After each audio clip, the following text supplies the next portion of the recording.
I feel like talking head videos get such a bad rep, but with the right setup and strategies, they can be one of the most effective types of video content to create to help humanize your brand, connect more with your audience, and position yourself as a thought leader. So in part 2 of the Video 101 series, you are going to learn everything you need to know about creating talking videos, whether it's for short form or long form.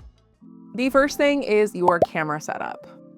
There's really 2 ways that you can film with your camera when doing talking videos. You can either have it somewhere stable where you're wanting to use a tripod or a phone stand so the frame is consistent for the entire video, or maybe you're changing up your angles between each take, or you can really get dynamic and add in visual hook elements to how you're filming your talking content. So maybe you're using your back camera on 0.5 while you're walking and talking. Maybe you're doing it in selfie mode where you're like literally putting your phone down and having that visual cue.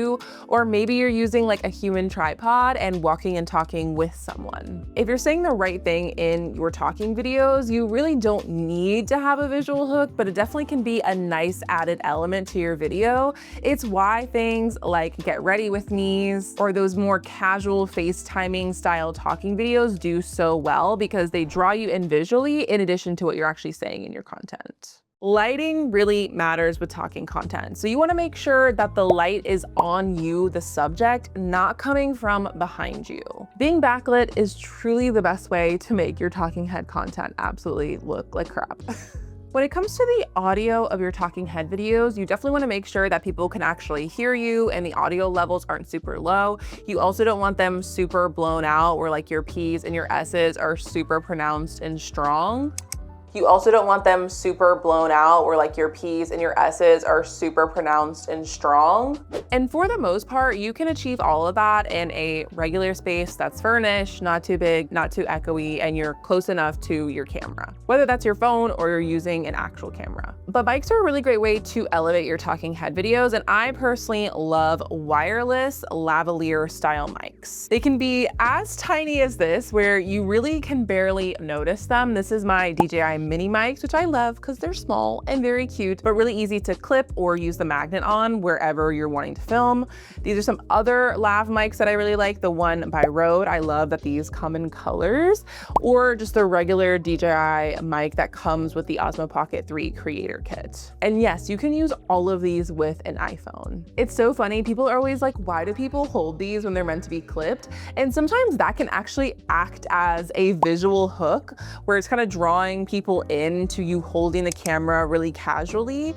Also, logistically, sometimes depending on what you're wearing, it just doesn't make sense to actually clip your mic on. And honestly, I find that a lot of people sometimes like to hold mics because it could just be very grounding if you're kind of like getting through some jitters and nerves of talking on camera. So it kind of just depends on like the outfit or the vibe that you're going for in your content. And the final part of your camera setup is teleprompters. And I have used teleprompters in a more like professional type of setting.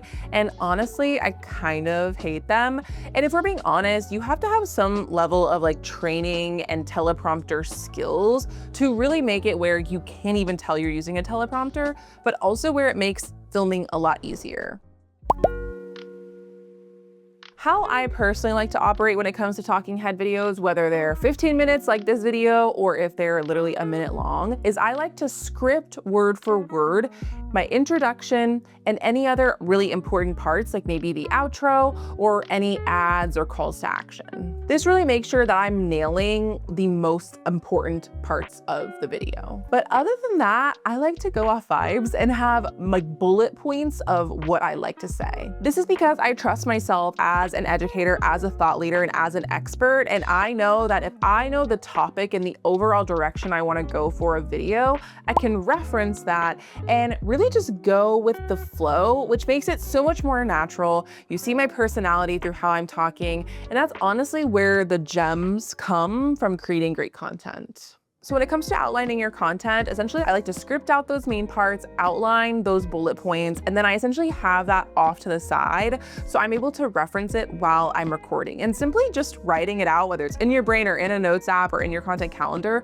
really can help you already know what you need to say. Like even as I'm recording right now, I like already said a bunch of my outline just because like I know my topic so well. And when in doubt, don't be so hard on yourself on having to get your content perfect to your script, to your outline.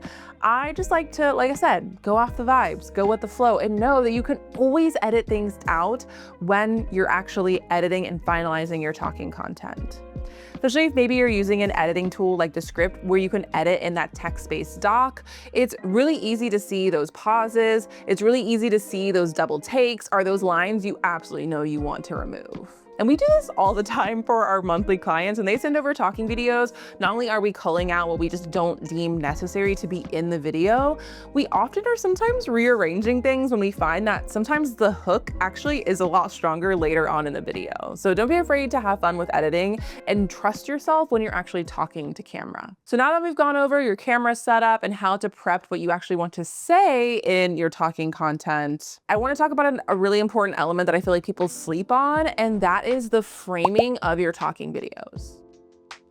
You want to make sure that when you're framing your videos that they're wide enough that you can actually do the edits that are going to make the video do well. So this is adding closed captions, adding text overlay for callouts and main points, or even if you're wanting to add in some edits, which we'll talk about later on in this series, like maybe a jump cut or a slow zoom. You want to make sure you're not cutting off your head and that your shoulders aren't cut off in the frame. So when in doubt, go wider than closer, because you can always bring things in.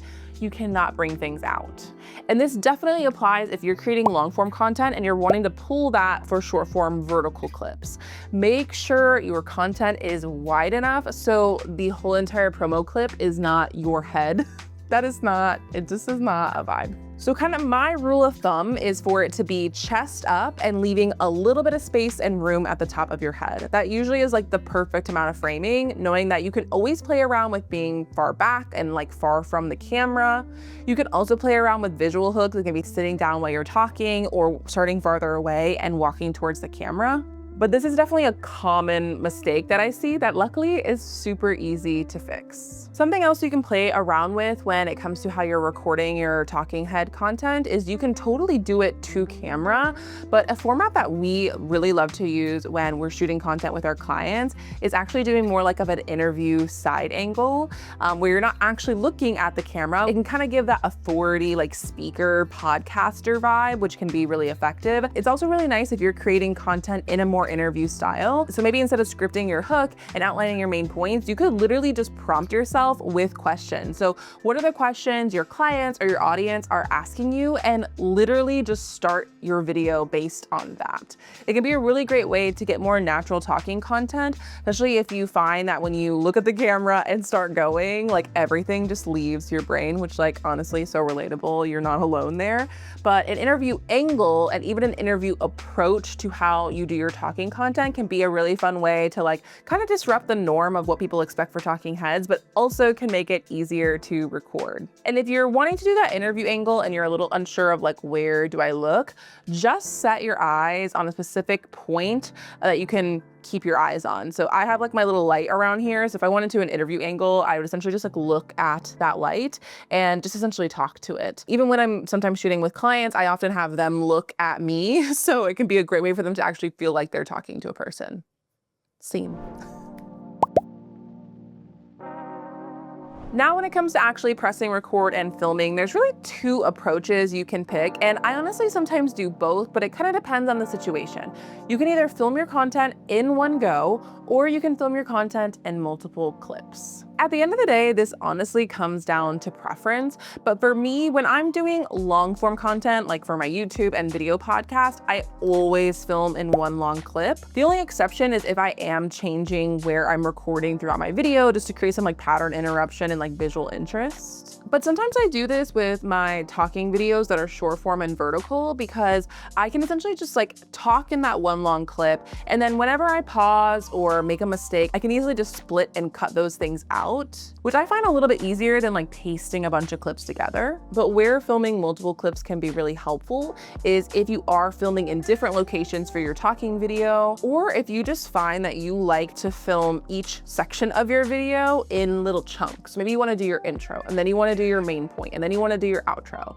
It can kind of be helpful for not only the editing process, but sometimes for you, like pausing and then continuing on. There's really no wrong way. Just pick what feels best for the video you're creating. So now you're pressing record, you're ready to go. Here are some tips you absolutely need to know that are gonna make you look more confident on camera. The first is to actually smile before you record, and it might feel super weird. I'm like now just in practice of doing this. It really just helps you heighten your energy when you're recording your content. So I like to pause before saying another line or saying more things, and then I'll naturally just smile before I start talking, especially if you feel like you have a resting bitch face, which I do.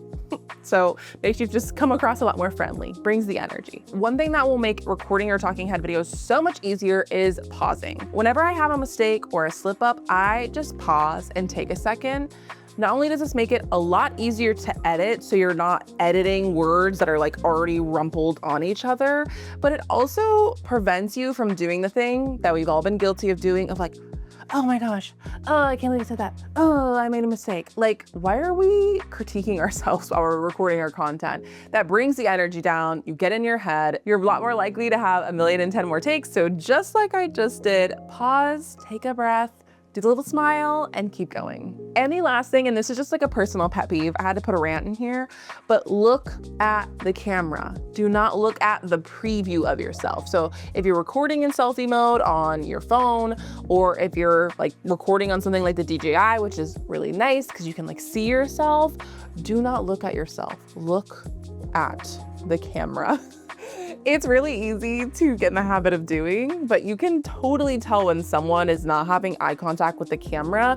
Your content just doesn't hit, like it just doesn't hit the same. And that is everything you need to know about talking head videos. So really nailing your camera setup when it comes to lighting, mics, being intentional with how you're outlining and scripting your content, getting the right framing down, and using those tips that I shared for really helping you feel more confident on camera.